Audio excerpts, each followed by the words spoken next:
www.senateleadershipfund.org. There goes the neighborhood. There goes the neighborhood. Good morning. We're on Nooga Radio 92.7 FM. This is Scott Schrader and Michelle Schrader with We've Got You Covered Radio. Give us a call in the studio, 423-800-8949. We're talking today about home improvement horror stories, keeping in theme with the Halloween festivities that will be going on over the coming week. We wanted to get in and basically talk about some horror stories that we've seen, that we know of, and also get your input on maybe any horror stories that you might have actually had happen to you. We ask if you want to call in and share some of those with us. You give us a call in the studio, 423-800-8949. Please refrain from giving any names of any contractors that might have been involved in those, but just give us the details of the stories and how you resolve things. Joining us in the studio is Buck Doherty. Buck is with Duncan, Hatcher, Holland, and Fleener. He is an attorney that deals with construction litigation, and just want to say that the conversations that we're going to have on this radio show today are not meant to provide legal advice and opinions. We are just providing general information. And if you'd like to, if you have a need for somebody like Buck, where can they reach you? Sure. Thanks. And Scott, I really appreciate the opportunity to come on and talk about this with your viewers and listeners. So Duncan, Hatcher, Holland, and Fleener, we are a full service law firm, and I can be reached at 423-266-2207, extension 127. All right. And so as we get into this, I know a lot of times when we go into doing a home improvement project, it never really works out the way it does on HGTV. And now that's whether you do it yourself or you're doing it with a contractor coming in to help you. And those problems that you run into can be very frustrating. We know of a lot of different things that we deal with, say from Chattanooga Roofing Contractors. We've seen contractors come in, cut corners, leave off materials. They've even gone in and opened a roof up during a rainstorm and then not put it back in the dry. So you can have some major damage, and being able to correct that and being able to litigate that can be a nightmare sometimes, not knowing who to go to, which attorney might have the knowledge to be able to help you out with those kind of things is important. And that's where somebody like Buck can help you out.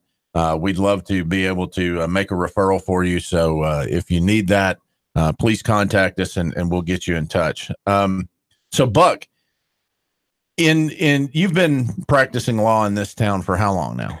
Well, Scott, I've been licensed in Tennessee for 15 years, since 2003. First 13 or 14 years, I practiced in Memphis and moved to Chattanooga about a year and a half ago. So I've been here about a year and a half now. And has the majority of that time been dealing with situations like this as far as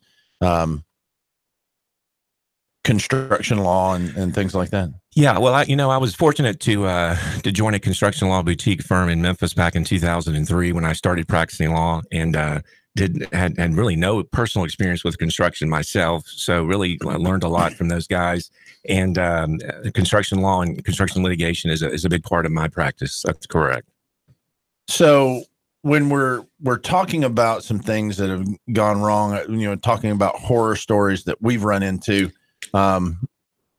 we've had an instance where there was a very large remodel job going on with a local hotel where they hired in a contractor who was unlicensed, uninsured, thinking that they were going to save a little money. The contractor came in, tore the entire old roof off, and then a rainstorm comes in and floods the entire inside of a kitchen at this location, and they still didn't get it fixed. It was still having water coming in. That led to problems with mold. They were supposed to have, I think the average indoor rating of mold is like 300. This ended up with things, what in the, Michelle, didn't it end up in like the $3,500 or 35 hundred? Yeah, it was in the thousands. So it was exponentially higher than what should have been the amount of mold that was in the air. And it completely tanked the sale of this property. So those kind of things, I mean, you know, a lot of people sometimes think that they're going to save some money by going with somebody who's not licensed and insured. Yeah. So how can you, is there any way to protect yourself, Buck, when you're not using a licensed and insured contractor? Well, I think that raises a good point. When we're talking about residential property and we want to distinguish the construction laws in this state are complex like they are in all states. So we kind of want to start categorizing what areas we're talking about so we can understand what rules and laws might apply. So when we're talking about residential property in the state of Tennessee and their board of licensing contractors on their website, they have a really great resource for consumers where you can go and you can check and you can see if a contractor is in fact licensed.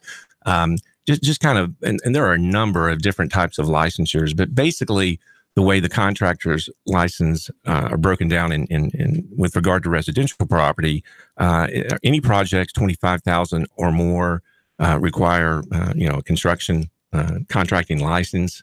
There is a home improvement type license for projects that are less than $25,000. So that's kind of your line of demarcation, so to speak. So you want to kind of, number one, see what type of project you're going to be doing. And then, remodels may or may not be less than 25,000. And that will trigger you to then go out and find a licensed contractor who is insured, who has experience. And one of the first resources that you can use, it's available, is the licensing contractor board in Tennessee, their website. You can get a lot of good information and you can determine whether or not, contractors are in fact licensed. I would also encourage consumers to try to get, 2 or 3 estimates, get referrals, and really do your due diligence on the front end. Home ownership, real estate, real property, it's always been very important in this country, both just from a financial investment standpoint. Today, most people have their largest asset is typically their home. So you're talking about your largest asset. You really want to do your due diligence on the front end to get a good, experienced, licensed contractor, depending on what type of project you're going to be having and the amount. So that would be the first step, the first recommendation that I would suggest. And why is it important for the consumer to hire a licensed contractor versus just someone that may have years of experience, but not necessarily a license and insurance? Well, the state, of course, has, you have to have a written exam. You have to meet a number of different obligations, both with carrying insurance, with, how you're capitalizing your company. So they are going through a rigorous kind of front end evaluation, and you can, kind of rely that they have gone through a number of different steps in order to acquire that license. It's just no different than any other type profession, whether it be a medical doctor or an attorney.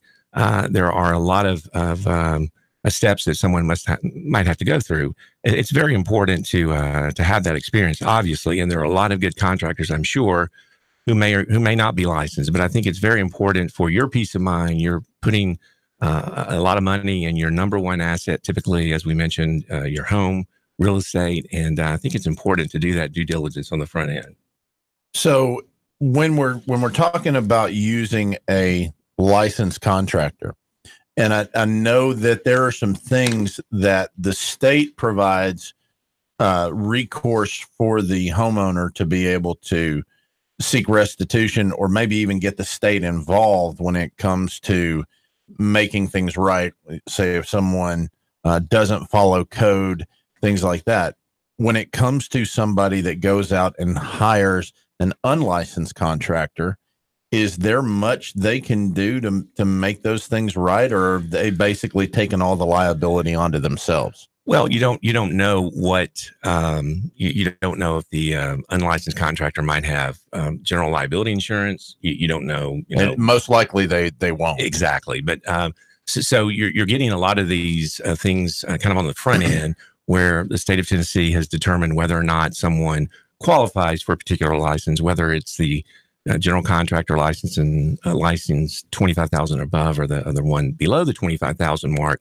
So you're getting at least some peace of mind. And I'm not saying just because you're a licensed contractor means you're going to be perfect, but you're getting some peace of mind that they've gone through some type of rigorous evaluation. The state has licensed them. So I think it's important to kind of look at that and look at your, and then that gets into, then your contract, and we can talk about that a little bit more in depth. But you really want to kind of do your due diligence. I mean, again, this is your property. It's your real estate. Some people hold it for many years. Obviously, it can be an investment. It's a very important asset that people have.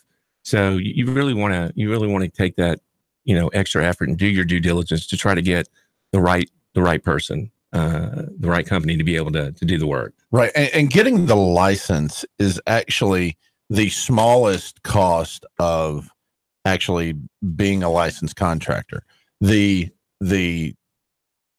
insurance, the workman's comp, all the other things that you're required to cover is the bigger expense. So a lot of times where someone that comes out and does not want to operate under a contractor's license is doing it for a few different reasons. One, to avoid taxes. They don't want to have to pay taxes on the money that they make.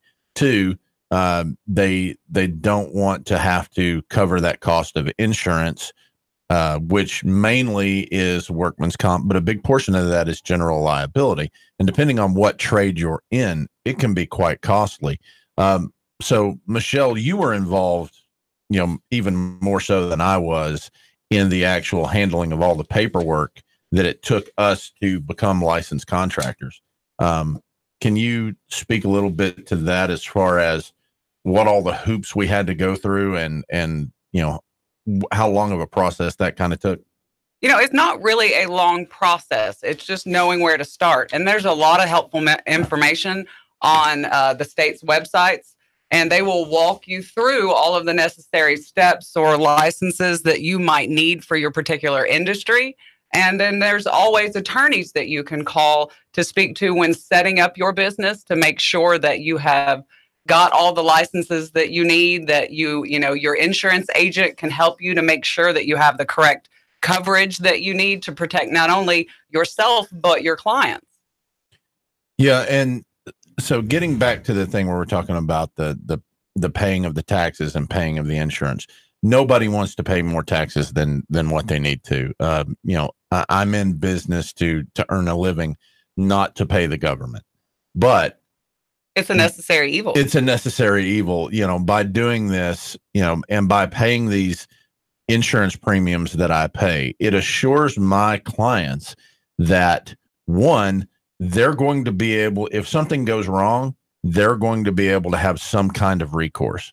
I'm going to be on the line to make sure that what gets done properly. And then two, that if I'm going through all these steps to be able to do this the right way, then if they have a problem 2 years from now, 4 years from now, 5 years from now, they're going to be able to find me, and I'll be able to step in and say, if God forbid something did go wrong, we're going to stand behind that, because we don't want to have, one, our insurance premiums affected. We don't want to have the liability. We don't want to have the court costs to be able to go through and litigate these things out. It's just in our best interest to go ahead and make the customer happy. And if you have someone who's not licensed, not insured, it's easy for them just to go in, shut everything down, and reopen their business in a different name. Yeah, and nobody's liable anymore, or at least that liability is harder to pass on to the contractor. For me as a consumer, one of the things that I think is important about hiring a licensed and insured contractor is that I know they have taken the steps to make sure that their business is going to last. And when I hire a contractor, especially whether it be a small job or a large job, I want to know that the people that I am hiring to work on my project are going to be here 5 years down the road, that they are invested enough in their company and the product or services that they provide that they have taken the necessary steps, however costly it may be, but to operate a legitimate long-term business. Well, and you raise a good point. As Scott mentioned, there's so many different areas within the licensing procedure. Scott mentioned a few of those with liability insurance, the various coverage, workman's comp. It would take well over the 2 hours for your show if we went through and read all the various classifications of the Tennessee contractor licensing system and the exams and requirements and so forth. But again, when you hire someone who is a licensed contractor, then depending on their project, whether it's the over 25,000 or less, that you're getting someone who has gone through this rigorous process, as Michelle mentions, and the state has reviewed a number of different areas, and it's not just their expertise in the actual work they're going to perform. It's, as you mentioned, Scott, various liability coverage, various insurance carrier coverage, various workman's comp coverage. So the state has a very, very detailed, complex classification system for those various types of licenses and coverage. And you're getting a little peace of mind because a lot of us, myself included, when I started out as a construction lawyer, didn't really have a lot of knowledge about, construction itself. So we're getting into an area when you are going to do a remodel or do something with your home, your number one asset. A lot of us don't know, what. Of course, Scott, you have that expertise with your roofing, but a lot of us don't know what's required, what's expected. What is the contractor supposed to do? So you're getting some peace of mind, I think, when you do that due diligence on the front end. So have you had any instances where you've had to help a consumer out with a unlicensed contractor, or do most of the things that come to you have to do with a licensed contractor? Well, the answer is yes. I've had both, and in the past and currently. So that happens all the time.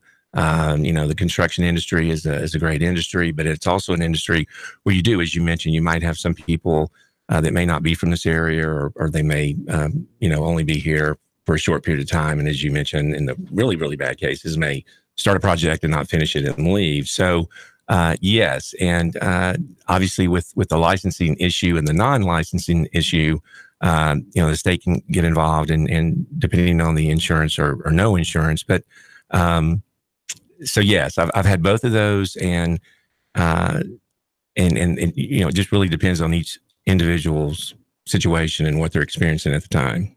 Which, in your opinion, have you seen that it's a little bit easier to litigate? Is it easier to handle the cases where the person is licensed and insured, or are there extra hurdles to handling that as opposed to somebody who's not licensed and insured? Well, litigation is never easy. Right. So, Never, ever. Never easy. Never, it's never easy. It's a great adversarial system that we have, but it's not something that's easy. That we're kind of going into, a lot of times when you have a situation where the contractor may not be licensed, typically there may not be a contract. It may be, here's what I'm going to do. And that really opens up a whole new can of worms because, having a written contract is really important because each side, both the consumer and the contractor, understands, what they're supposed to do. They understand their obligations. It's a means of communication. I will tell you, Scott, that most of the cases that we see in construction, and really, frankly, in any kind of litigation, comes down to a lack of communication. The parties really, may have not have understood exactly what they were doing or what their contract called for, and then something, bad happens on a project, and then there's, lack of communication or miscommunication, and that just kind of starts a snowball effect. So, having, as we talked about earlier, the licensing, if you are a residential homeowner, that's very important. Getting multiple quotes, obviously very important. Getting referrals and recommendations from other people that may have hired these contractors. And then also, once you kind of get through that first stage of who you're going to, contract with to get to your project, you want to make sure that you've got, detailed contract that you can understand. I mean, if you can't understand it, then there's a problem, because you should be able to understand it. Contractors should be able to understand it. And each side should understand what they're supposed to do, what they're not to do, when they're going to get paid, all those things that kind of lead to litigation. Okay. Well, we're going to get back into that here in the second part of the our first hour. We're going to talk a little bit more about contracts, how to find good contractors, what to look for, what to avoid when you're talking about contracts. If you have a horror story that you have experienced dealing with a contractor or even a home improvement project of your own, please feel free to give us a call. That number is 423-800-8949, or you can also reach us in the studio on Facebook Live at Nooga Radio 92.7 FM. And this is Scott Schrader with Chattanooga Roofing Contractors. And if you ever have any need for a roofer, give us a call. Our number is 423-800-7752. We'll join you right back here in just a moment, back here on Nooga Radio 92.7 FM.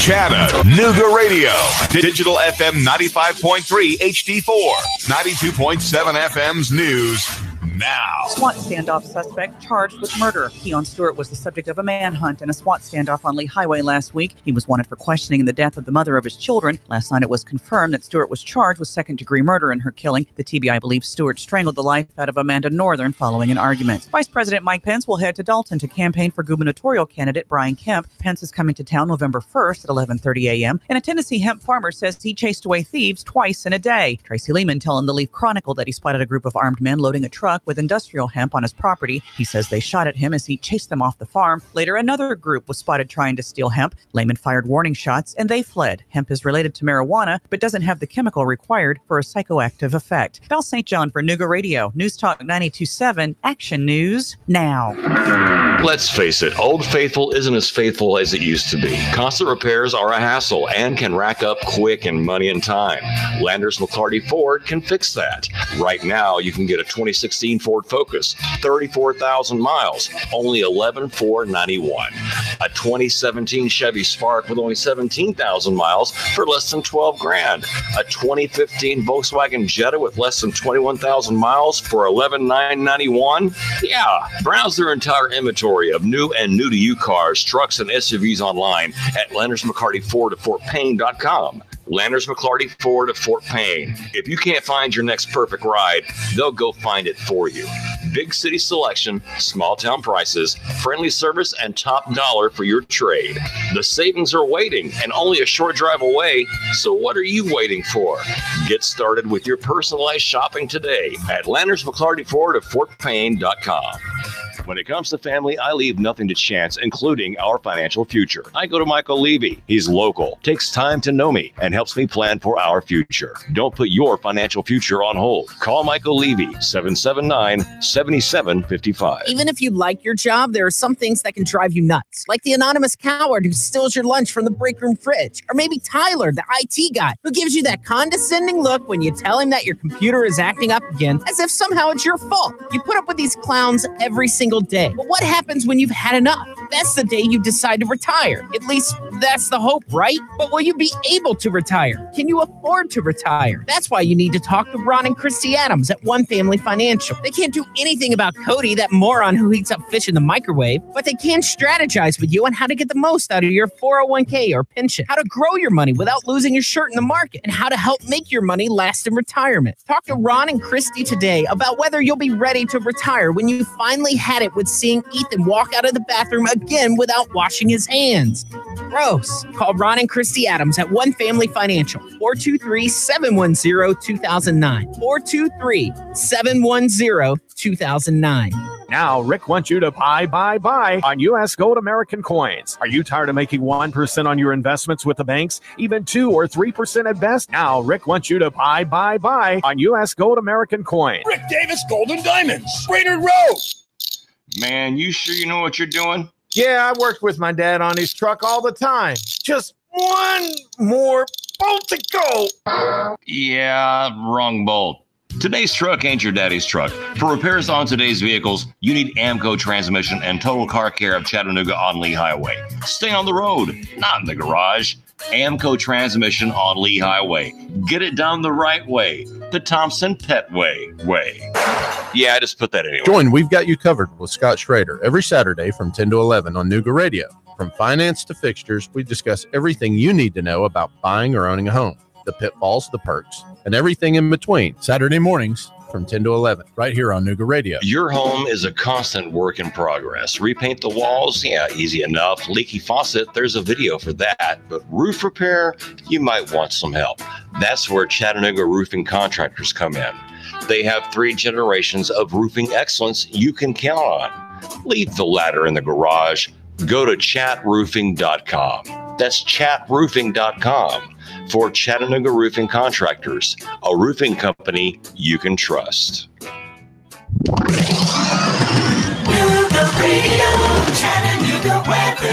Expect lots of clouds, cool, but mainly dry weather out there through your afternoon. High staying into the 50s. Tonight, clearing, chilly lows into the lower 40s. For Sunday, a much nicer day. Lots of sun, warmer highs of around 70 with more sunshine and pleasant weather to start next week. Looking to buy or sell a home? Real Living Southern Realty provides real answers and customized marketing solutions. Serving the entire tri-state area, check rlsouthernrealty.com for their complete listings. And I'm Sourcine 12 Chief Meteorologist Patrick Hoare. Nooga Radio 92.7. There goes the neighborhood. There goes the neighborhood. We've got you covered radio right here on Nooga Radio 92.7, brought to you by Chattanooga Roofing Contractors. That's Chattanooga Roofing Contractors, 423-800-7752. You can call us in here on the studio line, 423-800-8949. We'd love to hear your horror stories about any kind of problems that you might have had dealing with contractors or even your own home improvement projects. I know that I've had home improvement projects that didn't really turn out like I thought they would. No matter how well you plan things, you run into kind of those nightmare problems that everybody kind of tries to avoid and gives people anxiety anytime they want to start a project.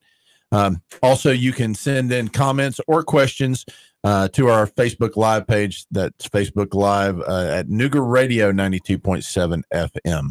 So getting back into what we were discussing earlier, having to do with contracts and some of the problems with, trying to figure out. So we say we do have a contract, or maybe we don't have a contract. The contractor has not held up to their end of the bargain. They haven't done a job, whether it is up to code or even just aesthetically pleasing.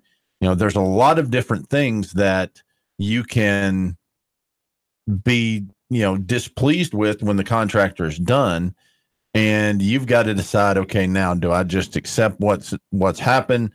Do I pay them their full amount, and then possibly run into problems of getting, sued by them because they didn't pay, or do I actually take them to court to make sure that things are done to my satisfaction? What can you tell us about that process, Buck? And I know you've mentioned some things about, do you even want to get into going and why is it important for the consumer to have that contract with their contractor? Yeah. Yeah. Well, again, it goes back to communication. A consumer is getting in an area that they might not be knowledgeable about. So it's very important that they understand, what exactly is going to take place on their home, how long it's going to take, when is it going to start, when is it supposed to be completed, when is it supposed to be halfway completed, are there any types of inspections, state or local inspections, if a certain phase of it is going to be completed, when's that supposed to take place? So it's and then also, how much are you going to pay and how are you going to pay? Are there going to be progress payments? Are you going to pay a certain amount at the beginning? Are you going to pay a certain amount halfway through? If you're going to pay a certain amount when it's over? And, all of those obligations and benefits, each side, has an obligation. They have to do something and they're going to get a benefit from it. The contractor's got to do the work. He's going to get paid. homeowner is going to get a new construction project, and they have to pay.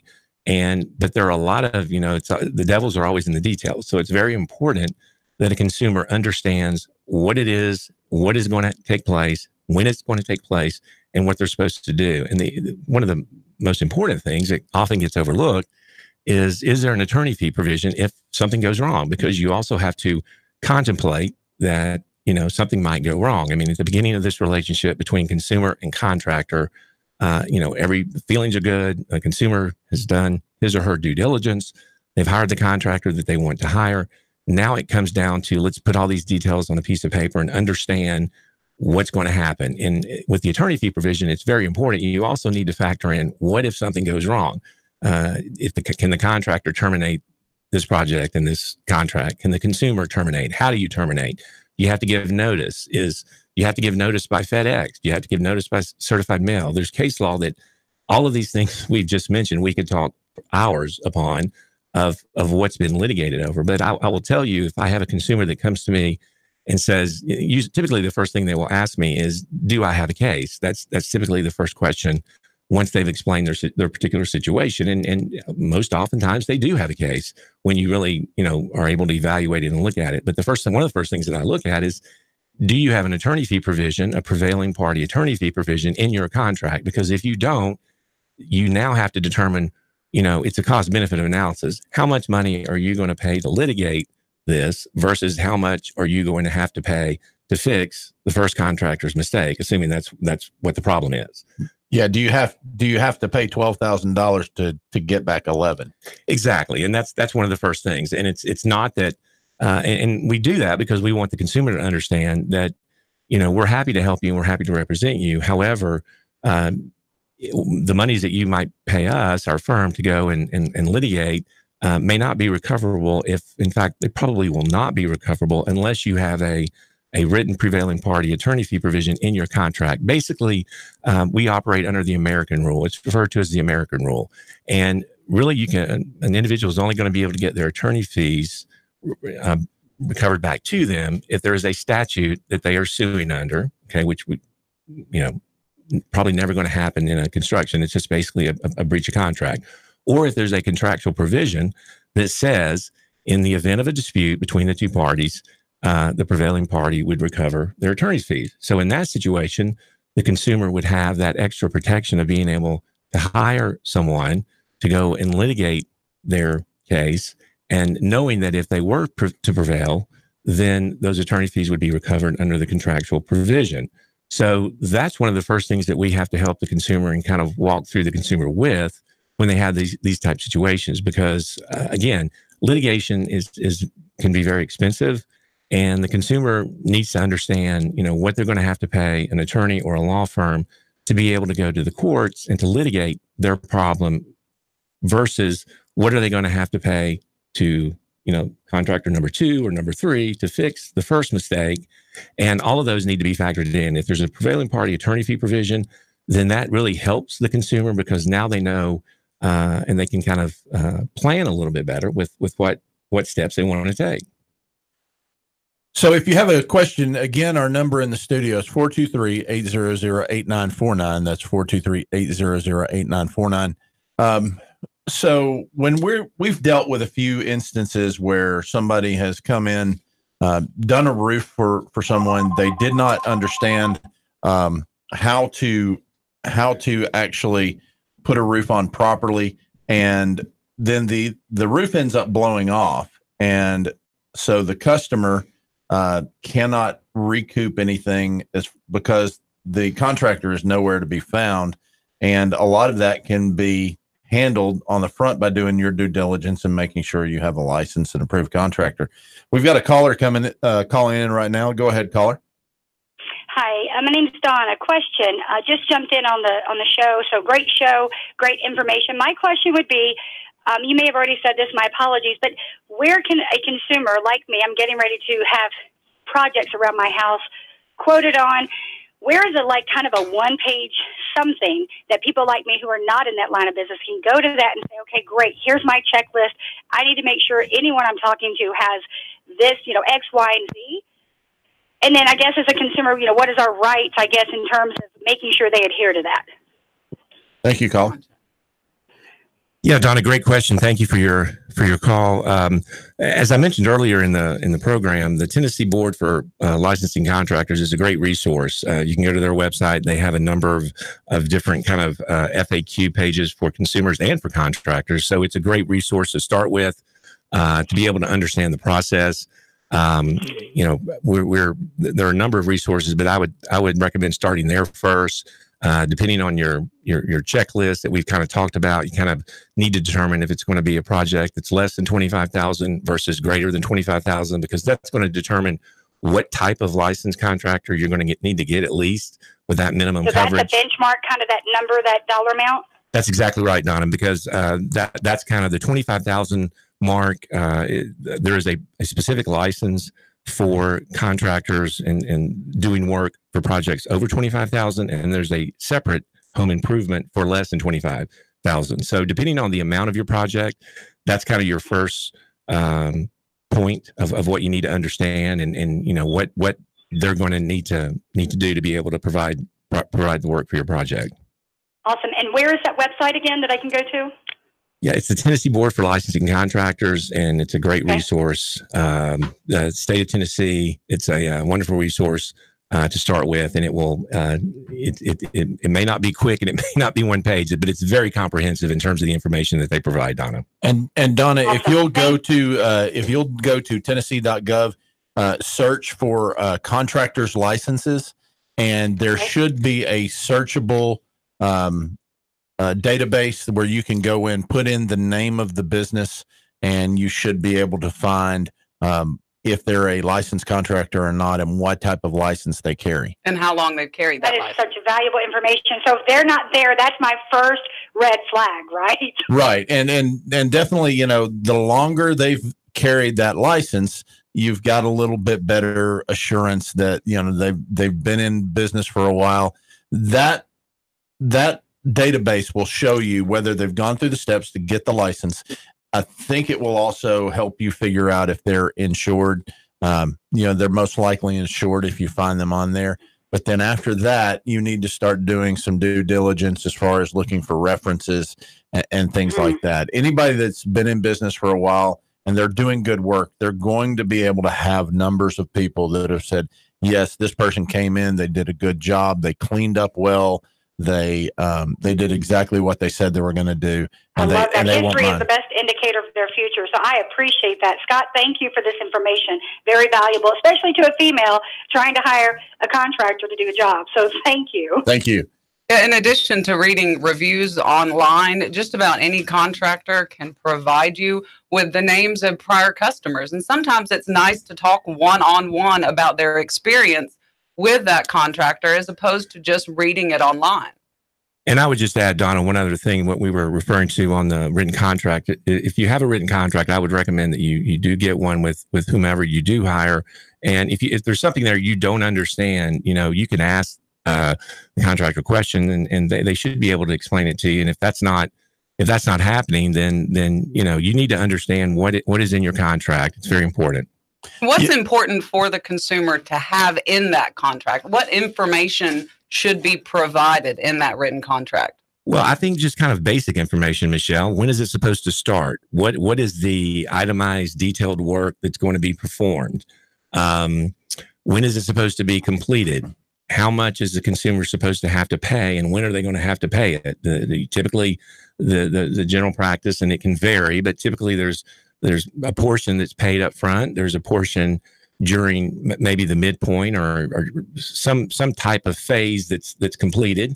And then there's usually a final walkthrough, and if there are any inspections that they need to be signed off on by any local or governmental agency, and then there's a final payment, and there's when is it supposed to be complete? Dates, just basic information. Just like if you were going to go to a party, it's going to start at this time, it's going to be over in 2 hours. You want to have those basic dates, times. How am I supposed to pay? If there's a problem, what do I do?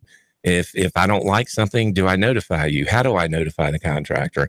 And again, what we talked about earlier, Michelle, with the attorney provision, if we don't want to think about the bad things that could go wrong, but that's really on the front end when a consumer needs to start that planning process, because if something does go wrong, the consumer needs to understand what do they do, and are they going to be, if they had to go to court, then are they going to be entitled under the contract to, if they're the prevailing party, to get their attorney's fees back that they may have to pay an attorney to go and help them. So all of those, and it's kind of common sense and basic.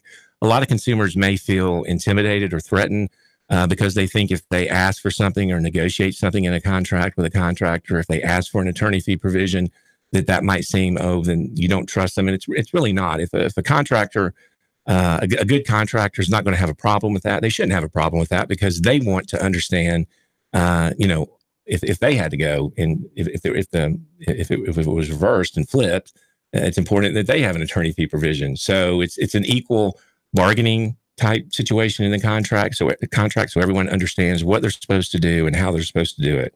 What is your opinion on arbitration clauses in a contract? And for you listeners that might not understand basically an arbitration clause says that if there is a dispute, it goes to an independent arbitrator instead of going to the courts to be hashed out, legally, avoiding lawyers' fees, things like that. Well, typically, and arbitration clauses are certainly enforceable. State, federal law, they've held those to be enforceable for many years. So that's pretty well settled law. I will tell you that on the larger commercial projects, there are the arbitration clauses are typically in there. In fact, the AAA that I've done a number of arbitrations with, they actually have a construction set of rules just for construction work. They have a lot of experienced attorneys who have done construction law to be able to arbitrate. So that's pretty typical on a lot of the commercial projects. I don't typically see those as much on residential projects. Usually what I see, if there is an attorney fee prevailing clause in a contract, then sometimes either it's not there at all, or it's written one way, maybe for the contractor, because the contractor is probably the one you're probably using, that individual's contract written document, because most consumers don't have construction contracts laying around in their desk drawer. So again, that's a negotiating point that a consumer can raise. I don't see the arbitration provisions as much on residential projects.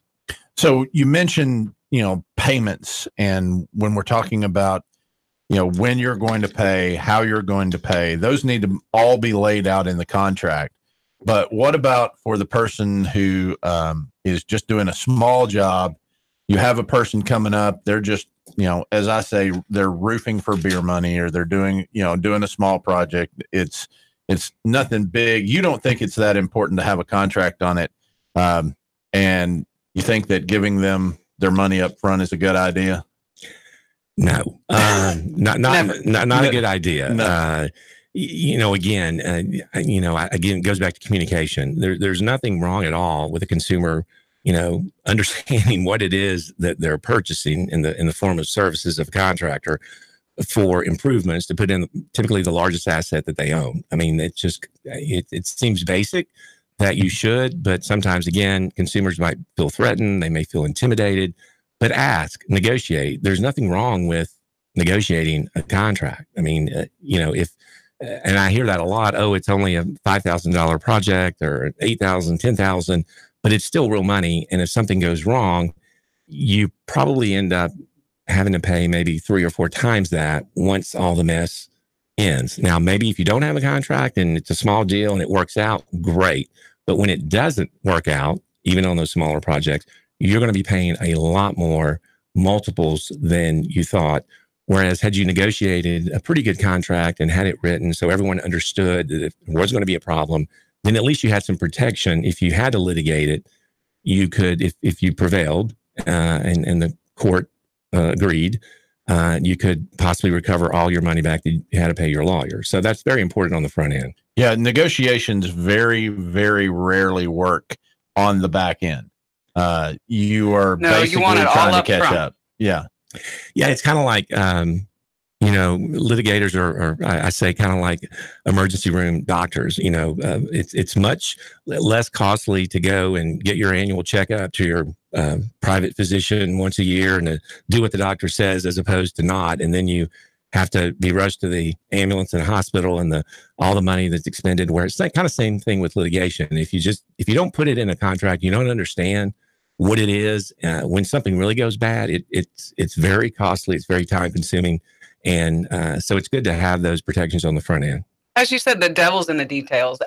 Both as a consumer and a business owner, in a contract, I like it to be as detailed as possible. What color paint are they using? What color shingles are they using? What brand of materials are you agreeing to purchase or have installed?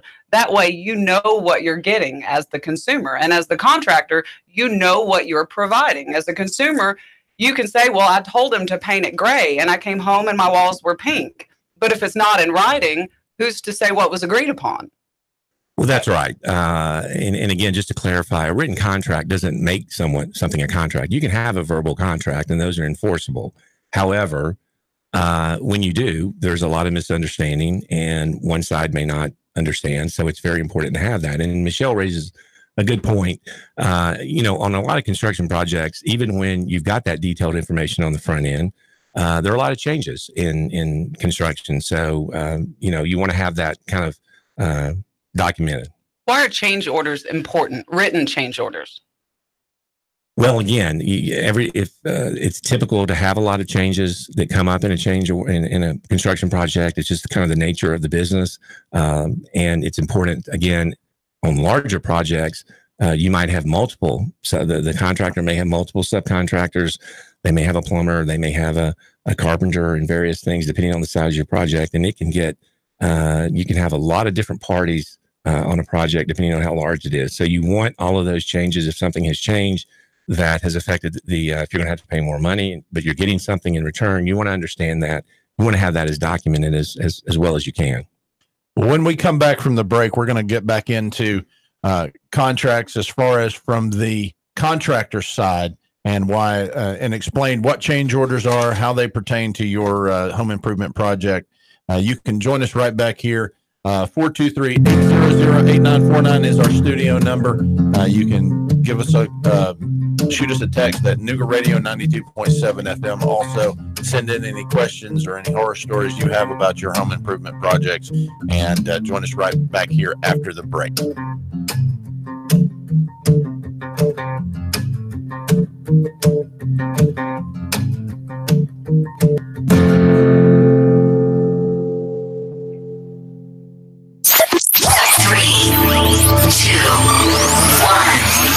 Chattanooga Radio, Digital FM 95.3 HD4, 92.7 FM's news now. SWAT standoff suspect charged with murder. Keon Stewart was the subject of a manhunt and a SWAT standoff on Lee Highway last week. He was wanted for questioning in the death of the mother of his children. Last night it was confirmed that Stewart was charged with second-degree murder in her killing. The TBI believes Stewart strangled the life out of Amanda Northern following an argument. Vice President Mike Pence will head to Dalton to campaign for gubernatorial candidate Brian Kemp. Pence is coming to town November 1st at 11:30 a.m. And a Tennessee hemp farmer says he chased away thieves twice in a day. Tracy Lehman telling the Leaf Chronicle that he spotted a group of armed men loading a truck with industrial hemp on his property. He says they shot at him as he chased them off the farm. Later, another group was spotted trying to steal hemp. Lehman fired warning shots and they fled. Hemp is related to marijuana, but doesn't have the chemical required for a psychoactive effect. Belle St. John for Nooga Radio, News Talk 92.7, Action News now. Nooga Radio, Chattanooga weather. Expect lots of clouds, cool, but mainly dry weather out there through your afternoon. High staying into the 50s. Tonight, clearing, chilly lows into the lower 40s. For Sunday, a much nicer day. Lots of sun, warmer highs of around 70 with more sunshine and pleasant weather to start next week. Looking to buy or sell a home? Real Living Southern Realty provides real answers and customized marketing solutions. Serving the entire tri-state area, check rlsouthernrealty.com for their complete listings. And I'm Sourcine 12 Chief Meteorologist Patrick Moore. Nooga Radio 92.7. Your home is a constant work in progress. Repaint the walls? Yeah, easy enough. Leaky faucet? There's a video for that. But roof repair? You might want some help. That's where Chattanooga Roofing Contractors come in. They have 3 generations of roofing excellence you can count on. Leave the ladder in the garage. Go to chatroofing.com. That's chatroofing.com for Chattanooga Roofing Contractors, a roofing company you can trust. Call 423-875-3600 if you're looking to expand your professional look of your business. Then consider the vast opportunities that are available when you locate your office with the Raines Group family. Remember, it's location, location, location. And the Raines Group has the location for your professional office. Check out the spaces for lease at Executive Business Park on the Lee Highway. Small or large, we will build to suit your needs with the Raines Group. Call 423-875-3600 for the business professionals with the Raines Group. Where to go for lunch today? Go to the Top. The Top of the Hill Country Buffet offers a delicious lunch buffet every day. Golden fried chicken with mashed potatoes from scratch, daily fresh vegetables, a full salad bar with all the fixins, and fresh homemade cobbler. In addition to the buffet, Top of the Hill also offers a full menu. Plus, kids eat for $5 all day. Top of the Hill is located in Ringgold on Remco Shops Lane and is open 11 a.m. to 8 p.m. Monday through Sunday. Where are you going for lunch? Go to the Top. Chattanooga Morning News with Russ and Val. Weekdays from 6 to 9 a.m. on Nooga Radio, 92.7 FM. Hey, dude, check this out. Have you ever seen one so big? Whoa, look at the size of that. Look at this little itty-bitty one. Wow, that's really small. They have them big, small, and everything in between. You'll always find the biggest variety of knives at the knife shop at Frost Cutlery in Ottawa. We're talking about over 40 brands of knives, including Benchmade, WR Case & Sons, Booker, and all the Frost Cutlery brands. Now, Sam, you've been to the cutlery shop. Is it amazing? Spectacular. The knife shop at Frost Cutlery in Ottawa. They have knives, swords, kitchen knives, ammo, and reloading supplies, plus survival gear. It's the knife shop at Frost. WPLZ HD4 Ottawa, W224AZ Chattanooga. Serving Chattanooga. Broadcasting live from the center of the universe, the Tennessee Valley's most listened to news talk station. Nooga Radio 92.7. This is CBS News on the Hour, sponsored by Progressive Insurance. I'm Wendy Gillette. Breaking right now, there are reports of an active shooter at a synagogue in Pittsburgh. The Pittsburgh Public Safety Department confirms an active shooter on its Twitter page and asks people to avoid the area. Police have descended on the neighborhood around Tree of Life congregation. There are reports of multiple people shot, including police officers. A suspect is in custody in connection to the mail bomb plot, but that doesn't mean the threat of more packages is over.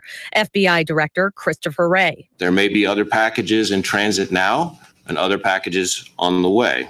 At this point, the FBI says there's no indication 56-year-old Cesar Sayak worked with anyone else to send at least 13 mail bombs. CBS News correspondent David Begnaud with more on who he is. He was definitely not right in the head. Deborah Garegian was Sayak's boss at a Fort Lauderdale pizza restaurant. She says while he was an attentive employee, he often expressed extreme political views. He was vile, anti-everything. I really don't know who I was talking to nightly. Sayak faces multiple federal charges, including making threats against a former president. His first court appearance is scheduled for Monday. He could face as many as 48 years in prison. A nor'easter is bringing wind, rain, and flooding to parts of the East Coast. National Weather Service meteorologist Dan Peterson. It's produced wind gusts as high as the mid-60s miles per hour along much of the shorelines of the Jersey beaches. And so we expect windy conditions up and down the eastern seaboard as the storm comes up through the northeast. The storm could even bring snow to northern New England. U.S. Defense Secretary James Mattis spoke at a security summit in the Middle East about the death of journalist Jamal Khashoggi. CBS News correspondent Cammie McCormick is in Bahrain. Mattis said the murder of Khashoggi should concern us all greatly. Failure of any one nation to adhere to international norms and the rule of law undermines regional stability at a time when it is needed most. Mattis said due to the gravity of the situation, he would continue consulting with President Trump and Secretary of State Pompeo. Pompeo has already revoked visas of Saudis implicated in the killing, and Mattis said additional measures are coming. Cammie McCormick, CBS News, Bahrain. The longest World Series game ever ended with a home run by the Dodgers' Max Muncy in the 18th inning. Muncy flies one in the air to left center. Back at the wall, and it's gone! Fox Sports' Joe Buck with the call. The Dodgers top the Red Sox 3-2. Boston leads the series 2-1. This is CBS News. Progressive Insurance. Pick from a range of coverage options with the Name Your Price tool to find a price that works for you. Find out more at Progressive.com. This Halloween, you can find treats for everybody at Walgreens. Like the fairy princess who only likes Kit Kats, or the superhero who's allergic to peanuts. Even the witch who will try to sneak more M&Ms when nobody's looking. So, find the treats that are perfect for them all at Walgreens. With great prices and easy in, easy out, it's all right here. Now through October 27th, select Mars, Wrigley, and Hershey candy bags are buy one, get one 50% off. Shop for your Halloween treats today. Walgreens, trusted since 1901. Ready to ring in fall? Time for a Target run. Get savings on everything you need to be a harvest hero, like a pumpkin spice seam. Deck out your door with large pumpkins on sale $4.99 each, or no-nonsense prices on the fragrances of fall, like Glade seasonal candles, 3 for $7. And make over your disguise with a free $5 gift card when you spend $15 on cosmetics. Get in, out, and on your way to an autumn well played. Target run and done. Price may vary, restrictions may apply. A book about Babe Ruth reveals new information. CBS News correspondent Peter King reports. In her book, The Big Fella, author Jane Levy dispels several myths about Babe Ruth. He wasn't an orphan nor a bad boy. His first marriage was a sham. All of that well hidden back in the day. Via Skype, Levy says that helped his rise as the first mass media sports star and celebrity endorser. He comes along and he reaches the pinnacle of his powers, his ample powers, just as there's a revolution in this country in technology, marketing, PR. Levy says the new information comes from years of digging through newspaper, state, and local archives made more available thanks to digital technology. But of course, she says you have to know where to look and what to look for. Peter King, CBS News. Starting tomorrow, a new direct flight will launch between Nairobi, Kenya, and JFK Airport in New York. Kenya Airways is launching the flight, which is the first direct route between East Africa and the U.S. Wendy Gillette, CBS News. 3, 2, 1. Chattanooga Radio. Digital FM 95.3 HD4. 92.7 FM's news now. The Wastewater Treatment Authority insists that Ottawa needs a water treatment sewage plant, but residents don't want it. Some of them even promise to sue if that treatment plant is placed on Man Gap Road. The rezoning case goes before the Planning Commission on November the 12th. The final decision by the County Commission will be in December. Expect major delays on Highway 27 over the weekend. The entrance ramp at West Main Street to 27 is going to be closed down, and lane shifts will be occurring as construction crews are working on constructing a new on-ramp. Congressman Chuck Fleischmann teased that President Trump could be coming to the scenic city, and new reports indicate it's going to happen November the 5th. He's going to come by to campaign for Marsha Blackburn just one day before the midterm elections. Keon Stewart, the suspect in the SWAT standoff from Lee Highway, was formally charged with second-degree murder. Russell Stroud, Chattanooga Radio News Talk 92.7 Action News now.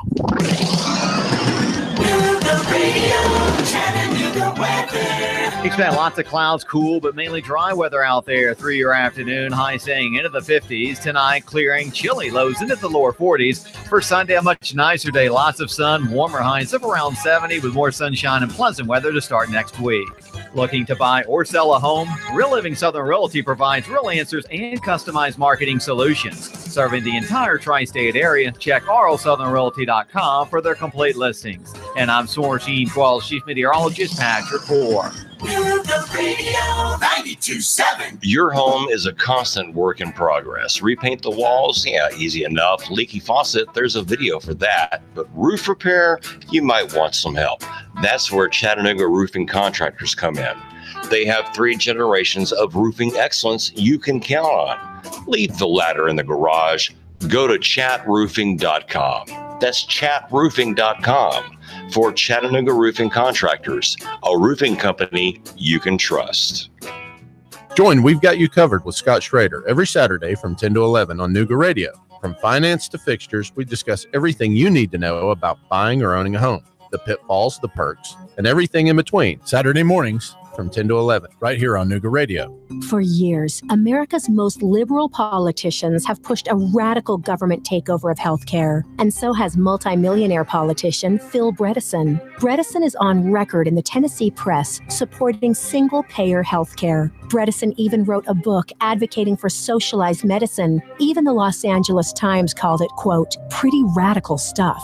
Phil Bredesen's government-run healthcare system would cost $2 trillion a year and hike payroll taxes 20% for every worker. Even worse, Bredesen's plan would eliminate your family's employer-provided health insurance, making you dependent on the government and giving bureaucrats more powers over your health care. Higher taxes, bigger government, rationed care. Phil Bredesen's government takeover of health care is too big a risk. We can't afford him in the Senate. Senate Leadership Fund paid for and is responsible for the content of this advertising. Not authorized by any candidate or candidates committee. www.senateleadershipfund.org. There goes the neighborhood. There goes the neighborhood. We've got you covered radio right here on Nooga Radio 92.7 FM. You can give us a call here in the studio, 423-800-8949. That's our studio line. Feel free to call in with any questions or any home improvement horror stories that you might have in keeping with this holiday season of Halloween. Also, you can send in any comments or questions to our Facebook Live. That's Nooga Radio 92.7 FM on Facebook Live. We're also live on Google and YouTube. A little bit of breaking news right now. There is an active shooter situation in Pittsburgh. Multiple casualties. We will keep you updated if there's anything new that comes out of that. But getting back to our conversation that we're having before about how to deal with contractors, what happens when things go wrong, the importance of contracts. Again, we are joined in the studio by my smoking hot wife, Michelle Schrader, who is a stone cold fox. If you recognize that movie, you can send us in a comment on Nooga Radio 92.7.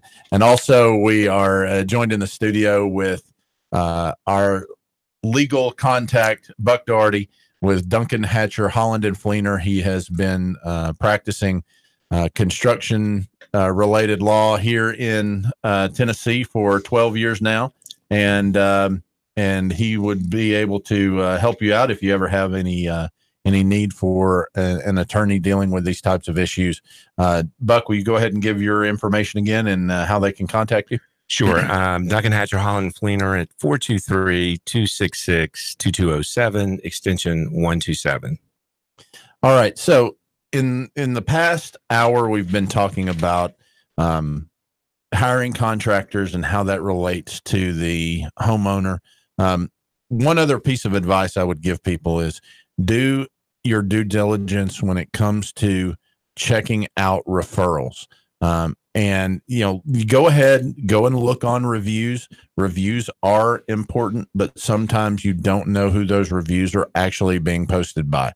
There are some companies that you can pay that will go out and write reviews for you. If you have a bad persona on social media, there are companies that will hire people to go in and actually start writing positive reviews for you and actually start turning those around. Also, when you're dealing with Facebook, you say, well, there's not any bad reviews on there. Well, they can actually disable reviews and then wipe them out and then go back and start putting better reviews back on there. So that isn't always a great indicator. However, a referral is a good indicator of what type of job they're going to do, because a referral is coming from an actual person that either you know or that you have spoken to that can give you some insight onto how their job went.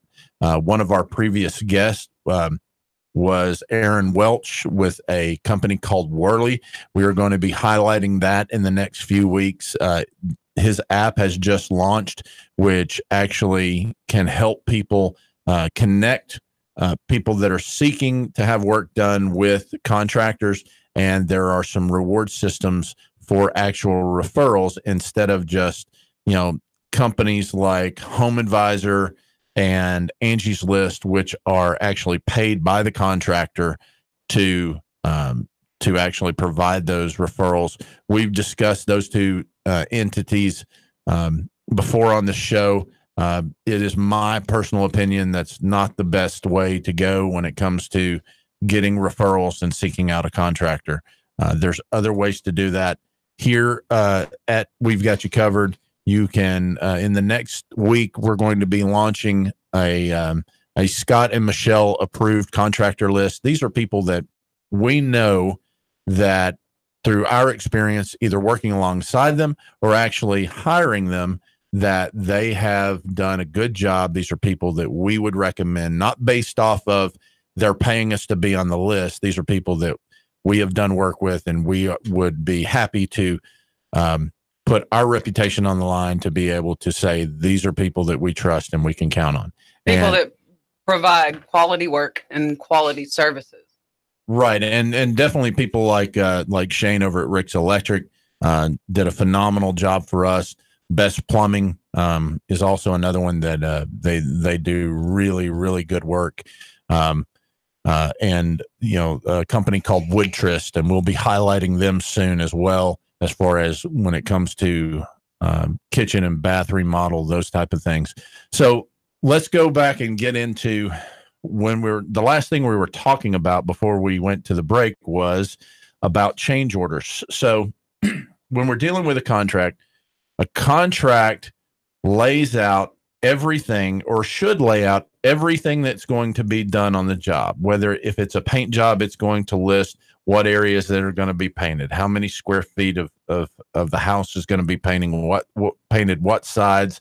If we're painting just the regular part of the house, we're painting trim, and it all will also list colors, brands. Do you want Sherwin-Williams paint? Do you want Behr from Home Depot? But then we're also going to start in that contract talk about when the job is going to start, an estimated date. Usually, if you're a contractor, you want to put an estimated date and give the allowance of, well, maybe, if weather does not cooperate, that's going to push us back. We're going to talk about things like when payments are expected. Sometimes that's on a date, but most of the time that's going to have to do with when portion of completion. Yeah, when during the contract or when it's going to be finished up. Say if it's just as soon as the job is done, is it within 15 or 30 days? But what happens when there's a problem and there's something needs to be changed in the middle of the job? Somebody decided, yeah, I want an extra piece of the job painted. I want to change the color, even though we've gone halfway through and I've decided now I don't like that color. That's when a change order comes into place. And a change order is just a written addendum to the contract that states we're going to do a different thing on the contract than what was originally stated. Sometimes that might include additional costs, or it doesn't, but it lays things out, because that way, if you have a contract, a customer that changes their mind, I didn't like the color of the roof. We want to change it to a weathered wood roof instead of a black roof. And then they get halfway through that, they can't change their mind to go back. We want to have all that written out to make sure that the customer is protected, but the contractor is protected as well. Yeah, Scott, that's a good point. Change orders are probably one of the most frequently litigated areas of construction law that we see. In a construction project, it's always a fluid and dynamic environment. There are changes being made all the time, depending on the size and the nature of the project. And it happens frequently. But it's very important, as we said earlier, that there be good documentation, that everyone understands if there's going to be a change, if it's something minor, even like the color of the paint, to use your example, if that's an issue, then, we want to document those things. That might not be as pressing a need if we're making more significant changes, for example. However, it's very important that we document that, because again, change orders I know the first hour we spoke mostly on kind of the consumer and some of their issues and needs, and we're kind of focusing on the contractors. Depending on a project. I mean, it could be a very, very large project. We've been involved in very large projects on behalf of our contractors and subcontractors that we represent. A general contractor could have, 50, 60, hundreds of subcontractors, and there's lots of changes coming down from the owner of the property, and the contractor's got to make those changes, and he's got to get the specific subcontractor that's going to be doing the changes. So there's a lot of back and forth. And when you have that many parties involved, it's very, very important that you document those change orders. And again, we see change orders are probably the most frequently litigated area that we see. There's even an area of the law that with anything with the law that's developed over time, there are always exceptions. But typically, if the owner wants to change, the contractor needs to kind of make the change. Now, if there's one area of the law and one of those exceptions called a cardinal change. I mean, if a contractor starts out their contract and they're going to build a football field, okay, if that's what they're going to build, and then there's so many changes within that it becomes a basketball arena, then that might be a cardinal change. Or if it becomes, a marina down on the Tennessee River or a restaurant, that could be a cardinal change, because what started out as one thing has now become completely different. But within that big, broad area of all the way to a cardinal change, and we're doing something different, there are always going to be changes within a project. And there's nothing wrong with that. That's just kind of the nature of the job. Someone has a plan. They start out, they know what they want, and some changes happen. They see other different types of changes that can be implemented, and those changes are made, and that's fine. And there's nothing wrong with that. And the contractor does that. We just want to document. We want to, again, it all goes back to kind of basics. Everyone needs to know what they're supposed to do, when they're supposed to do it. And, the other party needs to know when they're supposed to pay and when something's going to be done and what it's supposed to look like, and, guarantees and warranties and all those kind of things.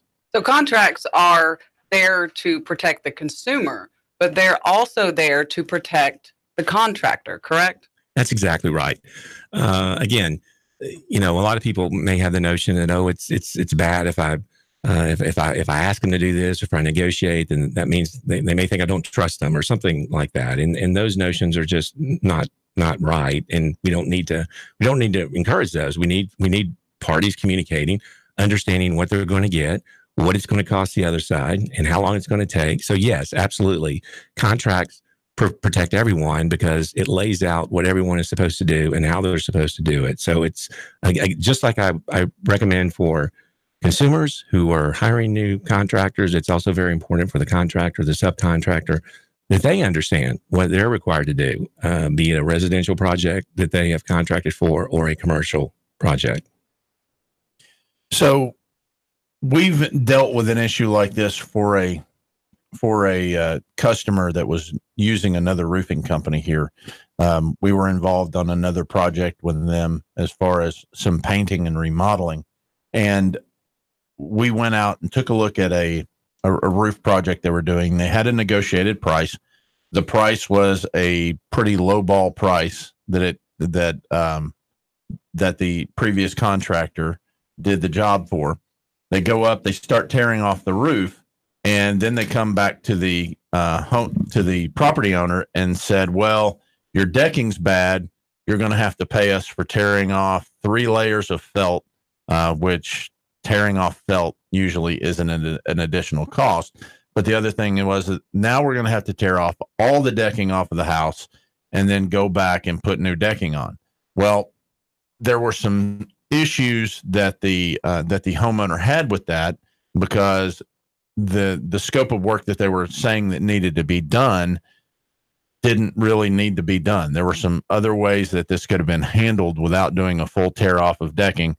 But the contractor was stating, no, you've got to get this done right now because it's going to rain. Yeah, there's a storm coming up within 6 more hours, and we need to go ahead and get this done so it can be finished. So the contractor went ahead and did it, but we were kind of watching to see what was going on. They took some shortcuts, didn't do everything that they said they were going to do, and then they came back and gave the property owner a bill that was twice as high as what the original quoted price was. And so the customer came back to me and they said, well, what should we do? I said, well, of course, the guy provided an additional service. You need to pay him for that. However, there's some of these things in there that he didn't actually do. So you should have the ability to negotiate with him. And she says, well, I've got a contract with him, so I can't really negotiate with him now. And we took a look at the contract, and the contract stated that any additional work had to be in a written and signed change order. Well, all this additional work he did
law in Tennessee, what they might need to do differently if they've got a contract already, or if we need to revise it, if there's been a change in the law. So it's always good on the contractor side, obviously, to understand what your own document says and how you should. And again, maybe the practice or custom, you're not doing what you say, these written contract change orders, and 99 times out of 10, there's never a problem. But once there is a problem, and then you have put in, as you say, whatever the amount of extra work, and you're not going to be paid for it, maybe not the full value, that's a problem. So again, everybody needs to know what it is they're doing. Yeah, very, very good point.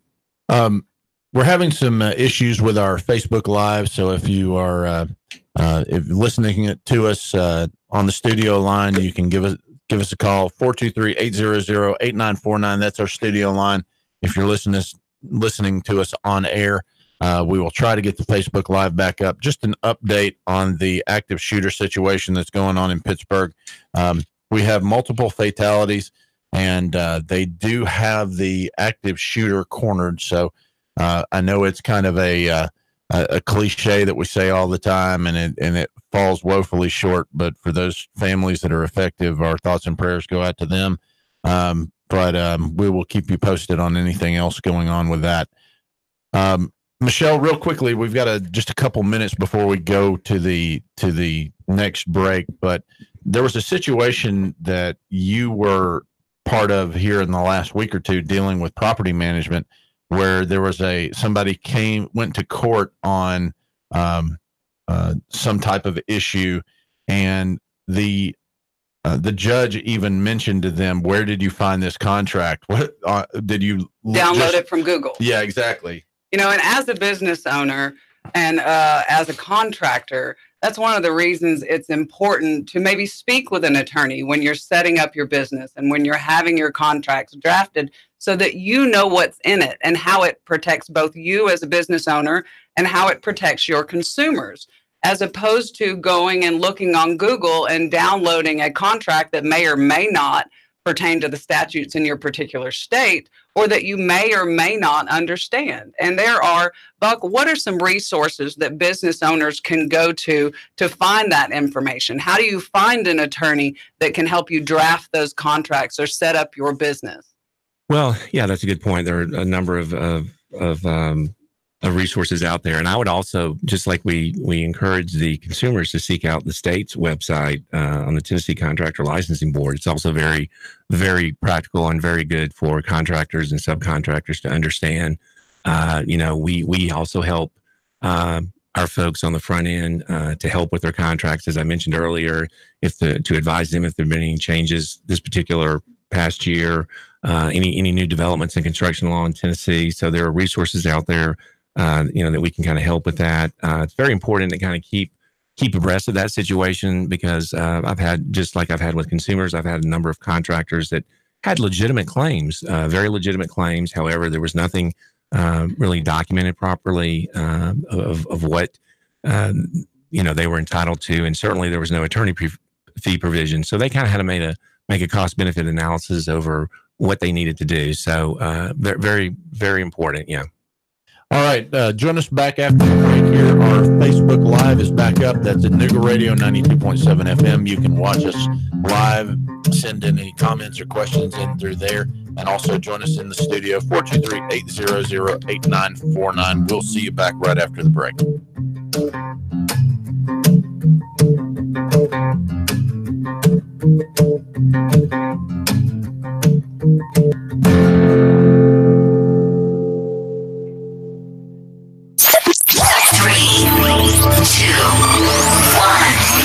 Chattanooga Radio, Digital FM 95.3 HD4, 92.7 FM's news now. SWAT standoff suspect charged with murder. Keon Stewart was the subject of a manhunt and a SWAT standoff on Lee Highway last week. He was wanted for questioning in the death of the mother of his children. Last night it was confirmed that Stewart was charged with second-degree murder in her killing. The TBI believes Stewart strangled the life out of Amanda Northern following an argument. Vice President Mike Pence will head to Dalton to campaign for gubernatorial candidate Brian Kemp. Pence is coming to town November 1st at 11:30 a.m. And a Tennessee hemp farmer says he chased away thieves twice in a day. Tracy Lehman telling the Leaf Chronicle that he spotted a group of armed men loading a truck with industrial hemp on his property. He says they shot at him as he chased them off the farm. Later, another group was spotted trying to steal hemp. Lehman fired warning shots and they fled. Hemp is related to marijuana, but doesn't have the chemical required for a psychoactive effect. Belle St. John for Nooga Radio, News Talk 92.7, Action News now. Even if you like your job, there are some things that can drive you nuts, like the anonymous coward who steals your lunch from the break room fridge, or maybe Tyler, the IT guy, who gives you that condescending look when you tell him that your computer is acting up again, as if somehow it's your fault. You put up with these clowns every single day. But what happens when you've had enough?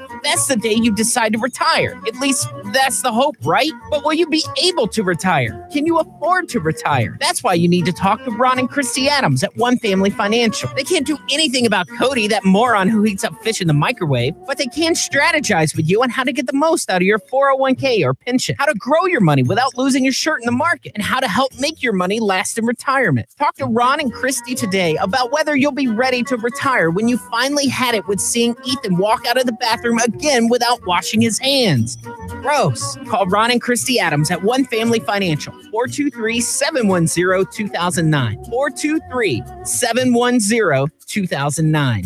When it comes to family, I leave nothing to chance, including our financial future. I go to Michael Levy. He's local, takes time to know me, and helps me plan for our future. Don't put your financial future on hold. Call Michael Levy, 779-7755. Join Nooga Radio and the Gridiron Gang live from 7 to 9 at Starbucks at 10 North on the North Shore. We're talking all things high school football. There's a specialty brew or refresher weekly inspired by the game of the week. Sweet treats, extended hours all season long, and we're pet friendly. Portions of all proceeds support local schools and educational scholarships, as well as after-school programs. It's football time in Tennessee. Join us every Thursday live from 7 to 9 at Starbucks, 10 North, your North Shore neighborhood living room. Now, Rick wants you to buy on U.S. Gold American coins. Are you tired of making 1% on your investments with the banks, even 2 or 3% at best? Now, Rick wants you to buy on U.S. Gold American coins. Rick Davis Gold and Diamonds, Brainerd Road. Man, you sure you know what you're doing? Yeah, I worked with my dad on his truck all the time. Just one more bolt to go. Yeah, wrong bolt. Today's truck ain't your daddy's truck. For repairs on today's vehicles, you need Amco Transmission and Total Car Care of Chattanooga on Lee Highway. Stay on the road, not in the garage. Amco Transmission on Lee Highway. Get it done the right way. The Thompson Pet way. Yeah, I just put that anyway. Join We've Got You Covered with Scott Schrader every Saturday from 10 to 11 on Nooga Radio. From finance to fixtures, we discuss everything you need to know about buying or owning a home, the pitfalls, the perks, and everything in between. Saturday mornings from 10 to 11, right here on Nooga Radio. Your home is a constant work in progress. Repaint the walls? Yeah, easy enough. Leaky faucet? There's a video for that. But roof repair? You might want some help. That's where Chattanooga Roofing Contractors come in. They have 3 generations of roofing excellence you can count on. Leave the ladder in the garage. Go to chatroofing.com. That's chatroofing.com for Chattanooga Roofing Contractors, a roofing company you can trust.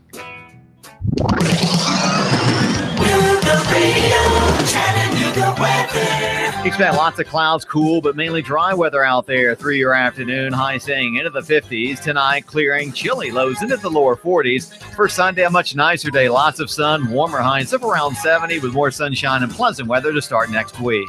Looking to buy or sell a home? Real Living Southern Realty provides real answers and customized marketing solutions. Serving the entire tri-state area, check rlsouthernrealty.com for their complete listings. And I'm Source 12 Chief Meteorologist Patrick Hoare. Nooga Radio 92.7. There goes the neighborhood. There goes the neighborhood. Nooga Radio 92.7. You're joining us back here at We Got You Covered Radio, brought to you by Chattanooga Roofing Contractors. That's Chattanooga Roofing Contractors, 423-800-7752. Joining us in the studio once again is Michelle Schrader, co-owner of Chattanooga Roofing Contractors, and also Buck Doherty with Duncan Hatcher Holland Cleaner. We've got an update on the shooting that happened in Pittsburgh. The shooter has been apprehended. He surrendered. Currently now 8 shot, 4 confirmed dead, including I believe 2 of the ones that were injured were officers. We normally try to stay away from any kind of political comments on this show. I know my wife would much prefer me not to make any political comments on this show, but let me say something about this. This country is based on freedoms for people to be able to make their opinions known. They have the freedom to have political discourse. They have the ability to worship as they choose. This shooting happened at a synagogue on a Saturday morning. And if this person who goes in, I don't know what their problem is with people practicing their religion as they see fit, if they have some type of political agenda that they're wishing to push. But if this is your way, or if you think this is an acceptable way of expressing your difference of opinion or forwarding your political viewpoints, then you are un-American. And this country is founded on our ability to be from all different walks of life, all different religions, all different lifestyles, and we need to respect each other and how we choose to live our lives. And if you're a person that can't do that, then maybe this is not the place for you. So with that being said, we will get back into what we were discussing before with Buck about contracts, and we were talking at the last part we were talking about was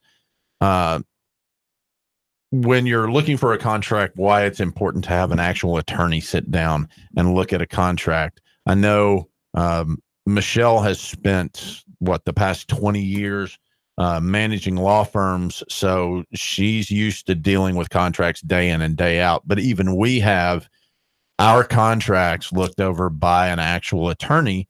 So that way we know that, that if there's any changes in the law, any previous case law that might affect how our contracts are seen and can be enforced, we want to make sure that we're up to date. And because that is not our area of practice, then we need to have somebody else look at it. You don't want a plumber putting on your roof. You definitely don't want me wiring up an electrical board, because that's just not in my wheelhouse of what I do. I can refer you to the person who can do a great job at that.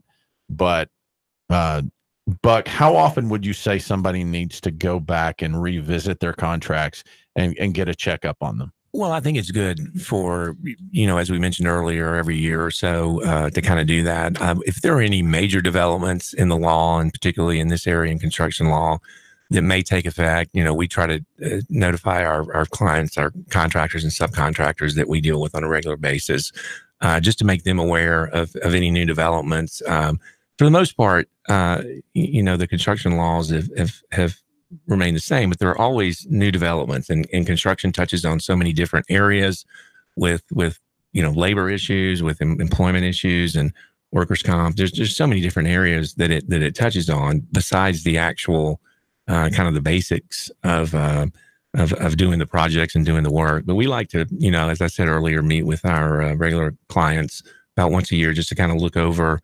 the documents that they're doing. Obviously, if there's a special project that's a little bit outside of what they're doing, we certainly want to look at that. And just we probably need to mention also, just as we mentioned on the first hour, Scott, about consumers doing their due diligence and looking for licensed contractors. It's very important for contractors, subcontractors, to have the proper license with the state of Tennessee. There are actually fines and penalties. You can't even really bid or even submit a bid or enter into a written contract if you don't have the proper licensure. Very, very important. And you don't want to kind of take on those kind of risks. You want to make sure that you've got all of the proper licensing, the insurance carrier coverage, depending on the type of project, residential or commercial, the amount of the project. Those are all very, very important. So we want to make sure that the contractors and the subcontractors out there are going through that licensing procedure through the state. They're getting the proper examination and going through and understanding the expertise that they need to perform their job, and then also having the proper insurance. And it just makes the experience a lot better for all involved on both sides. So yeah, that's important. So for contractors, another thing that we would recommend is, when you go in to have that conversation with the homeowner, when you're wanting to get a job, be able to provide services to a customer, you should definitely spend that time actually interviewing the customer, because not every person is going to be a good customer for you. There are, just like there are contractors who are absolute nightmares to deal with, there are customers that can be absolute nightmares to deal with. So when we sit down and we talk to someone, we want to be able to help everyone. But there's some people that we just know we're not going to be able to help. Maybe it's a personality conflict. Maybe it's something where that maybe you've talked to previous contractors that that there's going to be problems as the job progresses. Maybe it's just something that's kind of outside your scope of work. And instead of saying, hey, I can do that too, maybe you want to bring somebody else in. So for the contractor who's out there wanting to get a job going with a customer, you need to spend that time and actually interview them as much as they interview you. Because not every customer is right for your particular business. Yeah. I think that's right. I think it's, particularly with residential property, our home, it's the castle. It's so ingrained in who we are, and it's very, very important. So there tends to be a lot more emotion I have seen over my construction law career with residential property. I mean, it's very, very important to people, and you're right. There needs to be a good fit, because if you've got a contractor and you're going to be going in and you're going to be there for, 7, 8, 9 months, depending on the project, you're going to be going there every day, and the same guys are going in there every day. it's more than just, hammer and nails and felt and shingles. I mean, it's more than that. It can be very emotional. It's a big deal. It's where you live. It's where they live.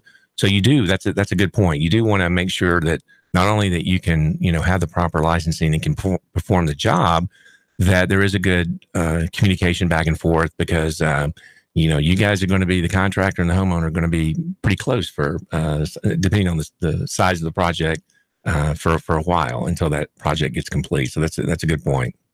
So when the job is done, is there anything from a legal standpoint or a contract standpoint that you would recommend for contractors to do with that customer to make sure that things on the back end are handled that maybe a lot of contractors don't necessarily do? Well, there's always that the punch list, and we kind of get to that final walkthrough depending on the type of project. Very, very important. Again, it's kind of good to go back to your written contract that you have. Hopefully you have, and you've got all those things written out of what you said, 2 weeks or 2 months ago, whatever, when you began the project, what you were going to do. And now you have your final walkthrough. There may be some items that need to be taken care of on the final punch list that you can walk through. Ask the consumer, document it. Now with email and everything, a lot of most people communicate by email. It's not difficult to put something in writing in an email to the consumer, to the customer, and to say, we're going to come over with the final walkthrough with the punch list. We've punched these out. We've checked these off the box, and understand that final payment, and just kind of do a good job of finishing the project. As you say, also obviously the cleanup.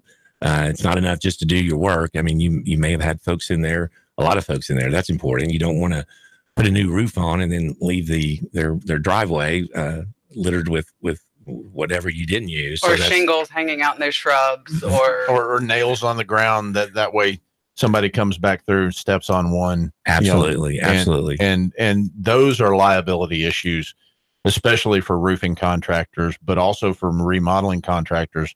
Leaving a board out that's got nails in it and somebody's kid comes in and steps on it, you might not be, they might not hold you legally liable, but, they probably could. And the other thing is that, even if they don't, your reputation is there. And how much does that cost you? Absolutely. Yeah. And that's just basic common sense. You want to find a place better. I mean, you were contracted out to do some type of project. You don't want to just do the project and then all the other areas around it are not. So that's basic common sense. You want to have kind of a final, as I said, one of the good things, I guess, for a contractor, you usually have that final punch list and you have that final walkthrough, and those things get taken care of.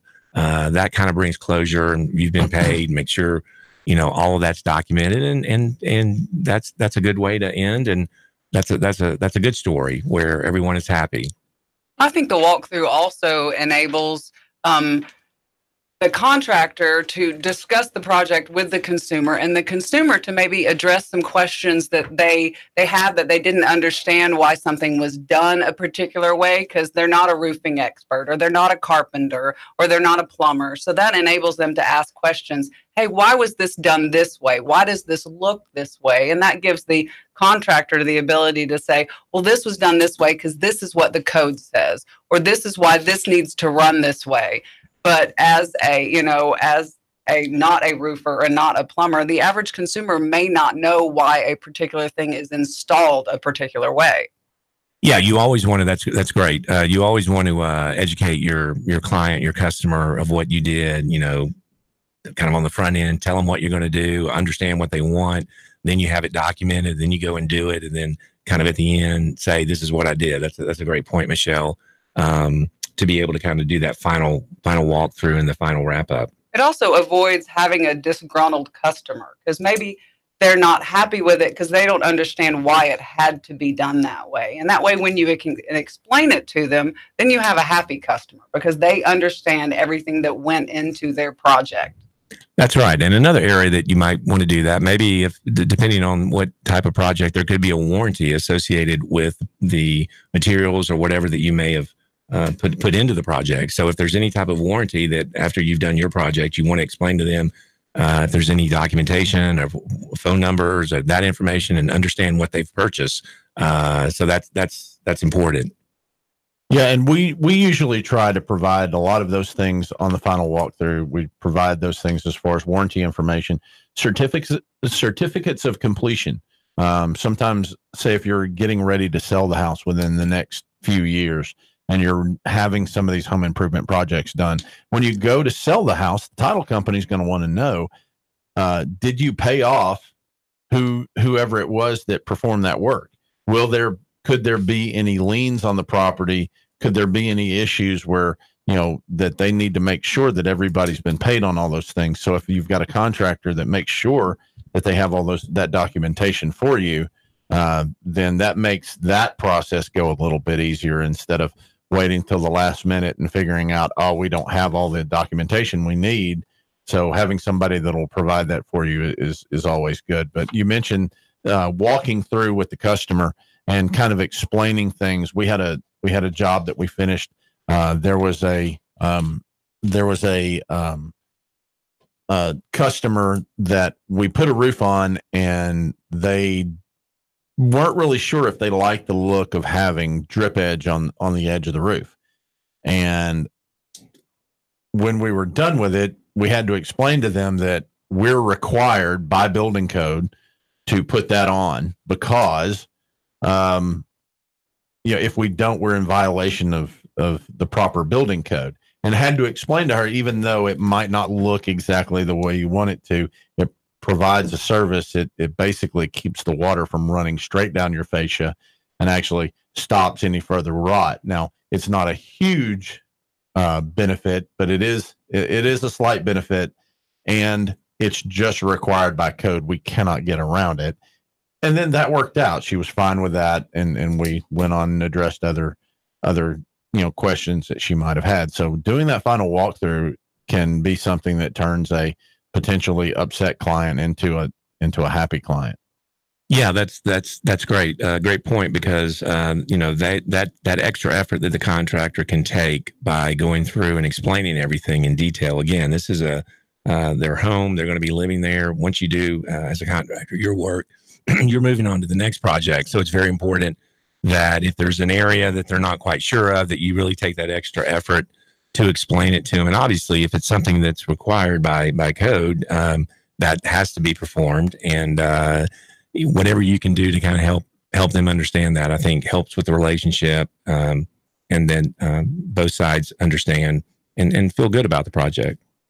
So you, as a homeowner, the person who's having the job done, of course, everybody knows if things go wrong that there are recourses that you can take as far as writing reviews, whether it's on Yelp, Google, Facebook, any other kind of social media.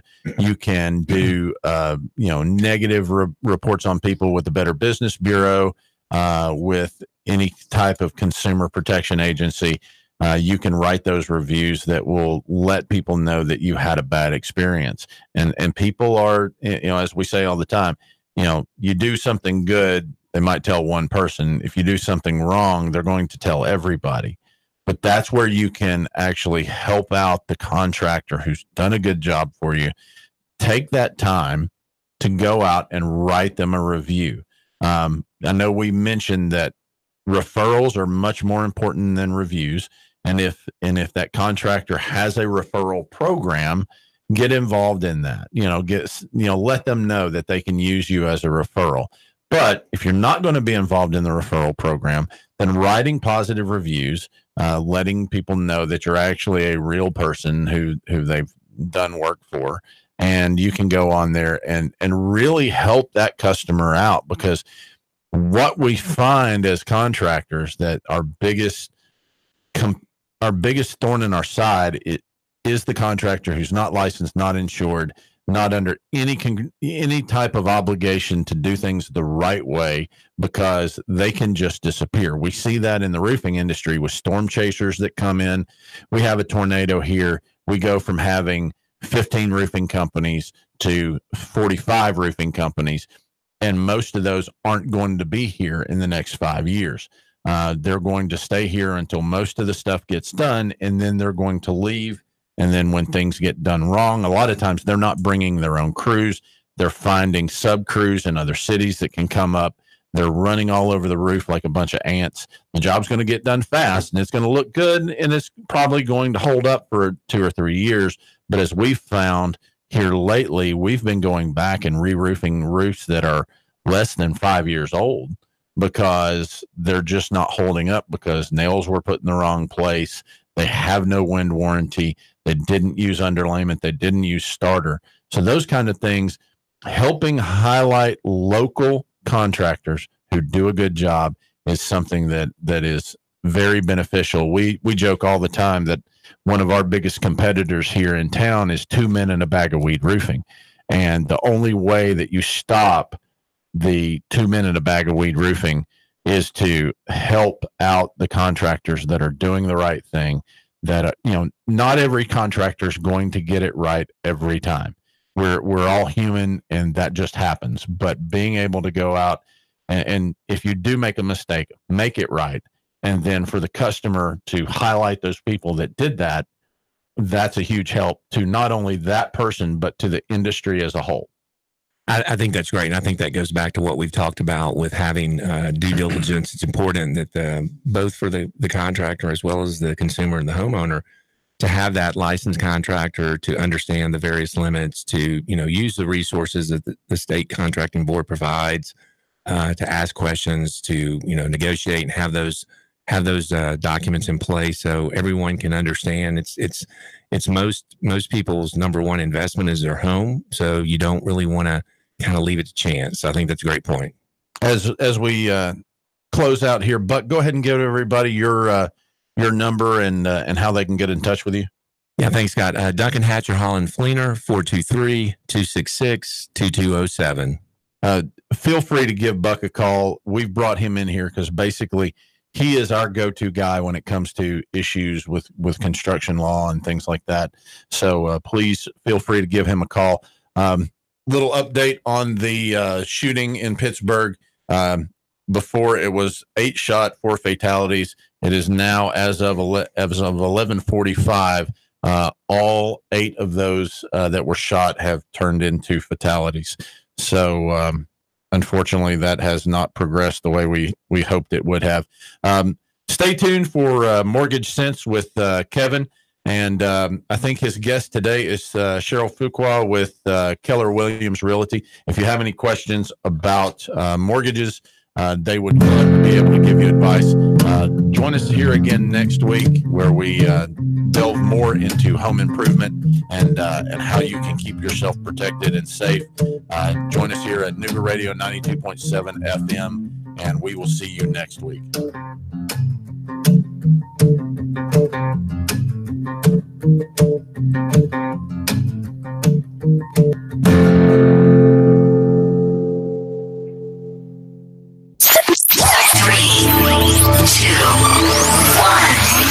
Chattanooga Radio, Digital FM 95.3 HD4, 92.7 FM's news now. SWAT standoff suspect charged with murder. Keon Stewart was the subject of a manhunt and a SWAT standoff on Lee Highway last week. He was wanted for questioning in the death of the mother of his children. Last night it was confirmed that Stewart was charged with second-degree murder in her killing. The TBI believes Stewart strangled the life out of Amanda Northern following an argument. Vice President Mike Pence will head to Dalton to campaign for gubernatorial candidate Brian Kemp. Pence is coming to town November 1st at 11:30 a.m. And a Tennessee hemp farmer says he chased away thieves twice in a day. Tracy Lehman telling the Leaf Chronicle that he spotted a group of armed men loading a truck with industrial hemp on his property. He says they shot at him as he chased them off the farm. Later, another group was spotted trying to steal hemp. Lehman fired warning shots and they fled. Hemp is related to marijuana, but doesn't have the chemical required for a psychoactive effect. Belle St. John for Nuga Radio, News Talk 92.7, Action News now.